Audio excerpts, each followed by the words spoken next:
Thank you all for inviting me for this very crucial initiative, I would say, for our democracy. Because Bapu's idea for an independent Indian democracy was a democracy that began from the grassroots and grew into a big tree. He visualized a democracy where all the powers were rested in the people in local areas. That was his concept of Gram Swaraj and the independent village republic that he continuously talked about. Unfortunately, India decided to go the Western way and build a democracy which was top to bottom. And the bottom was never created because, as you see, the Panchayati Raj bill came so much after independence, where some kind of a power was given to the Panchayat. But it was also corrupt because it damaged the federal structure of our democracy, where the center had certain powers, the states had other powers. And what the Panchayati Raj bill did was that they cut out the states from the process and created a direct link between the center and the village panchayats. And we have seen that how that has been abused and how that has been used.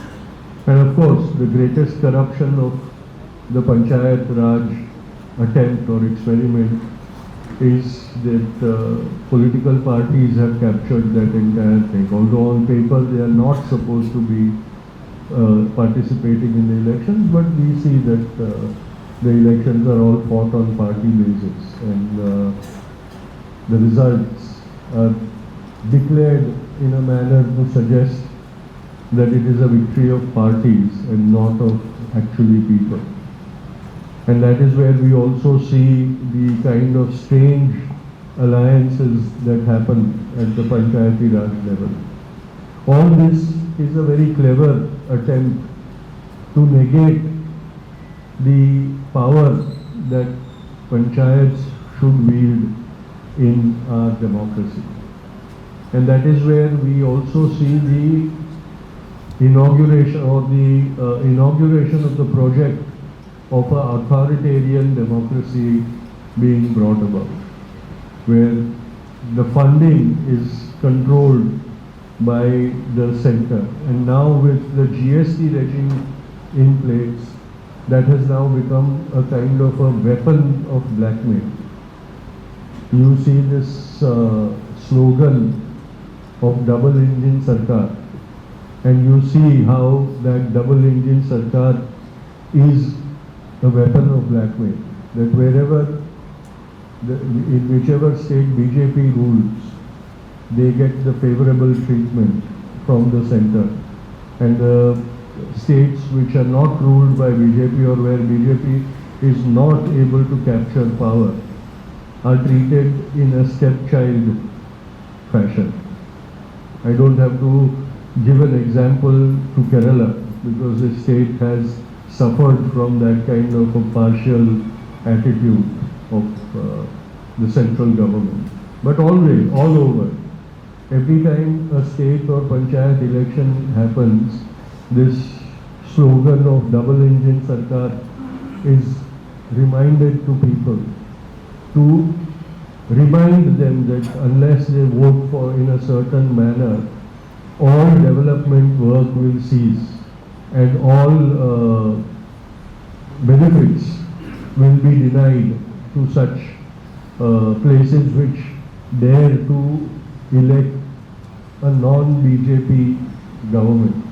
And that is where I think the first battle that we have to fight is that we have to get another amendment which completely makes it illegal for political parties to have any participation, any say, even any indirect involvement in the local body elections and especially in the panchayats, unless there is a law which prohibits them from exerting any kind of influence on those elections, the interference will keep happening. And then, if that law comes about, then it will become a duty of the citizens to be vigilant, to ensure that these parties do not exert influence, they do not buy votes, they do not buy candidates and things. The problem that we are facing, I come from Maharashtra and I have first-hand experience of how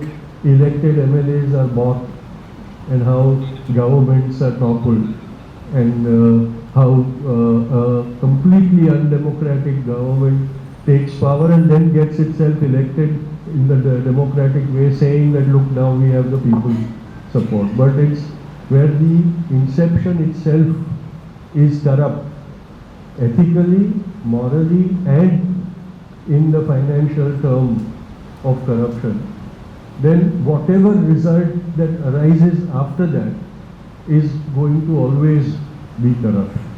And that is where we need to insulate our democracy from this growing menace of money power and authoritarianism.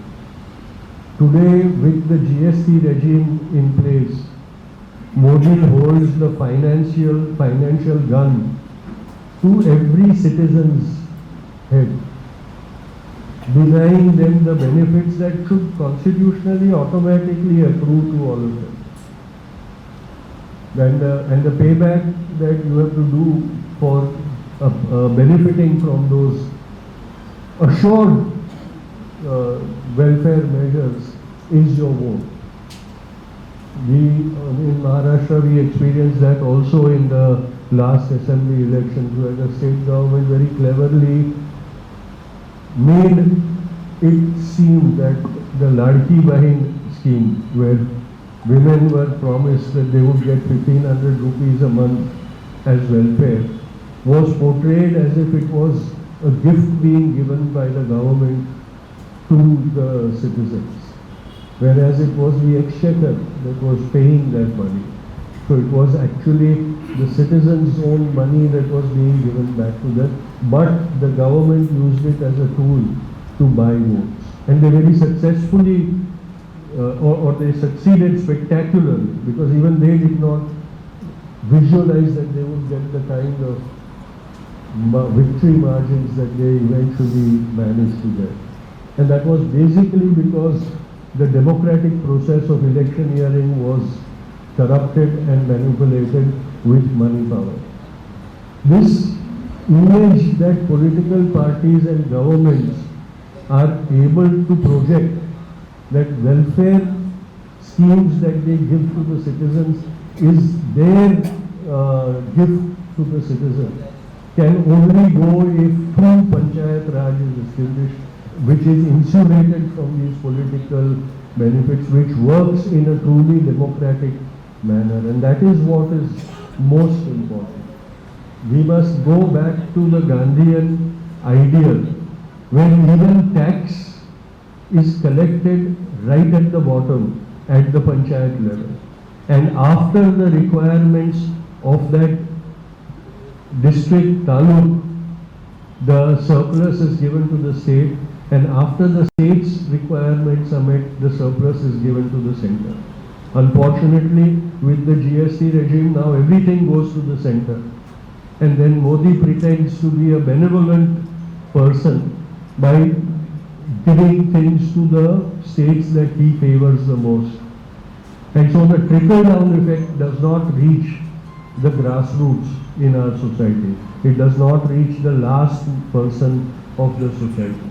But if the last person is the collecting agency of the funds and the taxes, and that the last person is the provider for the funds up above in the hierarchy, then we will establish true democracy. These are two things that we must fight for to preserve our democratic feature and keep it as a true democracy rather than an autocracy disguised as a democracy. Because today we are faced by that. We used to think that corruption was, fiscal corruption was the danger to our society. It was a danger, I'm not denying that. But what we are experiencing now, the moral and ethical corruption, is even greater danger to our society and our democracy, because it is now changing our character completely. We are becoming tools in that spiral of corruption. We are accepting that kind of corruption and becoming part of it. This trend is what will destroy this nation. Our acceptance of immoral actions, unethical actions, will destroy this nation. And that is why Bapu used to always talk about character development, where ethics and morality became supreme in our democracy, and where we behave in a responsible manner. Today, unfortunately, our citizens are also behaving in a selfish manner and looking to get benefits for themselves. Either it is for personal benefits or it is local benefits, but it is a selfish trend, because nationalism seems to becoming the last option. And we only see its manifestation when Pakistan either plays a cricket match against us or there is a warlike situation with Pakistan, where we start wearing our nationalism on our sleeves and believe that we are great patriots. But in our daily, day-to-day lives, we do not behave like responsible citizens of the democracy. And a responsible citizen of a democracy means one who obeys the justified laws of the land, lives according to that, and does not circumvent them for their own benefits. So this reform movement is a two-way street. We have to change ourselves, and in changing ourselves, change society. Because if we don't, and to its people, and the people are not bothered, because when the crisis situation arises, they can take favors from their elected representatives and resolve the situation or the difficulty facing themselves. And so that selfishness of individuals is also harmful. In this, if this is going to become a mass movement, it has to be a movement based on sacrifice. We will all have to sacrifice things that we have started taking for granted in our own comfort zones that we have created, and be ready to face the hardships. Today we all want to fight agitations, but we do not want to face its consequences. There are so many of our brothers and sisters who are languishing in jail for such a long time for no crime, whom even the government is avoiding to prosecute, and yet they are locked up in jail without the rights that they should automatically be given. And yet we are sitting very calmly, very casually, not bothered about this corruption of our independence, this corruption of our constitution, this corruption of our judicial process.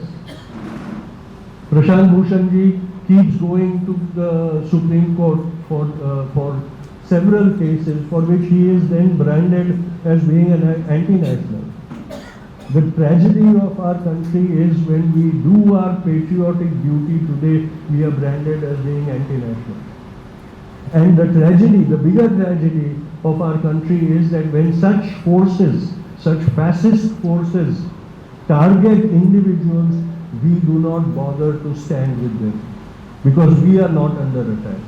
But remember, every person who fights for the rights of democracy and who is attacked by the fascist forces is fighting the battle of the common people of India. And if we, the common people of India, do not stand by those people, then we are also actually participating in the witch hunt.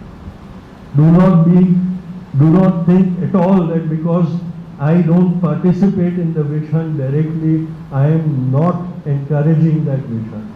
Our inaction encourages them much more. So the time has come when we have to, for each of these kind of incidences, we have to go on to the streets and go on to the streets and then face the consequences if it means that we go to jail.